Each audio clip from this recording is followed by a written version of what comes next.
Citizen alert में आप सभी का स्वागत है। मैं हूं सैयद सलमान और आज हम बात करेंगे मुस्लिम महिलाओं की, तालिबान की और उसके हालिया फरमान की।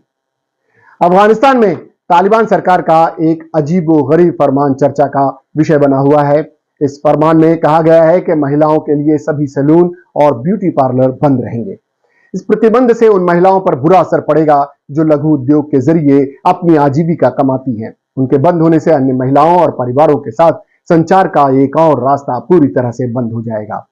अफगानिस्तान में तालिबान के सत्ता में आने के बाद पैदा हुई स्थिति को दुनिया के सबसे खराब मानवीय संकटों में से एक माना जाता है। गत वर्ष अफगानिस्तान में इस दशक का सबसे भीषण सूखा पड़ा था।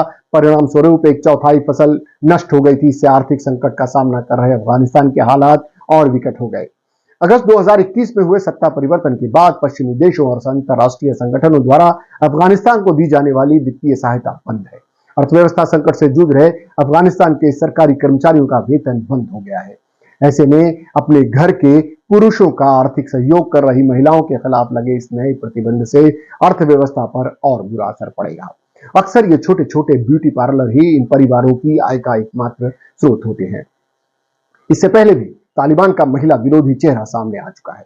अफगानिस्तान पर तालिबान के दोबारा नियंत्रण के बाद से महिलाओं की आजादी में लगातार गिरावट आई है। उन्हें स्कूलों, कॉलेजों, विश्वविद्यालयों, जिम और पार्कों में जाने से रोक दिया जाता है। उनके संयुक्त राष्ट्र में काम करने पर प्रतिबंध है। महिलाएं अकेले घर से निकल नहीं सकती। घर से बाहर हर वक्त उन्हें पर्दे में रहने का हुक्म है। 72 किलोमीटर से अधिक की अगर यात्रा करती हैं तो उनके साथ एक पुरुष रिश्तेदार का होना भी जरूरी है।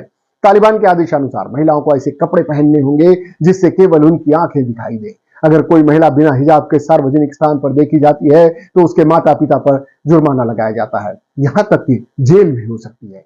तालिबान महिला शिक्षा का विरोध करता है। यही वजह है कि अफगानिस्तान में महिलाओं की उच्च शिक्षा पर प्रतिबंध है। हजारों महिलाओं को सरकारी नौकरियों से निकाल दिया गया है। अब तालिबान इन सभी अनर्गल प्रतिबंधों को अपने द्वारा गढ़े गए कथित इस्लाम के अनुसार बताता है। यह भी एक रोचक तथ्य है। हालांकि इस्लाम में महिलाओं को पुरुषों के समान शिक्षा सहित तमाम मूलभूत अधिकार दिए गए हैं। उन्हें काम करने की इजाजत है। हाँ, कुछ शर्तें जरूर है। मसलन यदि कोई महिला आर्थिक तंगी से जूझ रही है और अपनी नौकरी या व्यवसाय के कारण मां और पत्नी के रूप में अपनी महत्वपूर्ण भूमिका की उपेक्षा नहीं करती है तो वह रोजी रोजगार करने के लिए स्वतंत्र है। यह इस्लाम के अनुसार एक स्वीकार्य स्थिति है। उम्मुल मोमिनीन हजरत खदीजा का उदाहरण सामने है, जो अपने जमाने की मशहूर और प्रभावशाली ताजिर थी।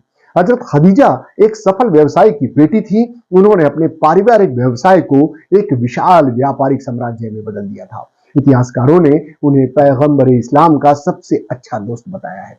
सामाजिक संदर्भ में लगभग 1450 वर्ष पूर्व उस समय की परिस्थितियों पर अगर गौर करें और आज से उसकी तुलना करें तो उस समय की परिस्थितियां ज्यादा खराब थी। तब का सामाजिक ढांचा महिला विरोधी था, लेकिन पैगंबर मोहम्मद साहब ने तब महिलाओं के प्रति मानवीय दृष्टिकोण और सहयोगात्मक रवैया अपनाया। लड़कियों के पैदा होते ही मार डालने का रिवाज बहुत आम था। मोहम्मद साहब ने उसका विरोध किया और जन जागृति लाकर इस तरह की तमाम कुप्रथाओं और अमानवीय कृत्य को बंद करवाया।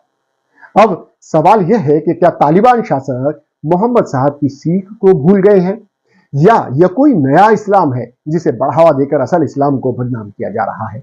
ये लोग दरअसल मोहम्मद साहब के पहले वाला जालिम दौर लाना चाहते हैं। महिलाओं के खिलाफ बेहद गंभीर प्रणालीगत और संस्थागत भेदभाव तालिबान विचारधारा और शासन का मूल मंत्र है। तालिबान का सियासी और धार्मिक एजेंडा पूरी तरह से महिलाओं के जिस्म और उनकी मूलभूत आजादी पर केंद्रित होता जा रहा है। वे योजनाबद्ध तरीके से महिलाओं को सार्वजनिक जीवन से बाहर कर रहे हैं। तालिबान के इन विचारों से इस्लाम का कोई लेना देना नहीं है। तालिबान और तालिबानी मानसिकता के मुसलमानों को समझना होगा कि हजरत खदीजा, हजरत आयशा, हजरत बीबी फातिमा मुस्लिम महिलाओं की आदर्श है। इनकी शिक्षा बताती है कि मुस्लिम महिलाएं किसी पुरुष की गुलाम नहीं है। फिलहाल के लिए इतना ही। इसके बाद भी खबरों और कार्यक्रमों का सिलसिला जारी रहेगा। हम फिर हाजिर होंगे किसी खबर की समीक्षा करते या फिर आपको कोई खबर दिखाते हुए। तब तक के लिए मुझे और सिटीजन अलर्ट की पूरी टीम को दीजिए इजाजत। और हाँ, आपको हमारे कार्यक्रम से संबंधित कोई सुझाव देना हो, कोई टिप्पणी करनी हो तो हमारे कमेंट बॉक्स में जरूर करें। हमारे चैनल को लाइक करें, सब्सक्राइब करें और शेयर करना न भूलें। अभी इस परिवार का हिस्सा बने। जय हिंद।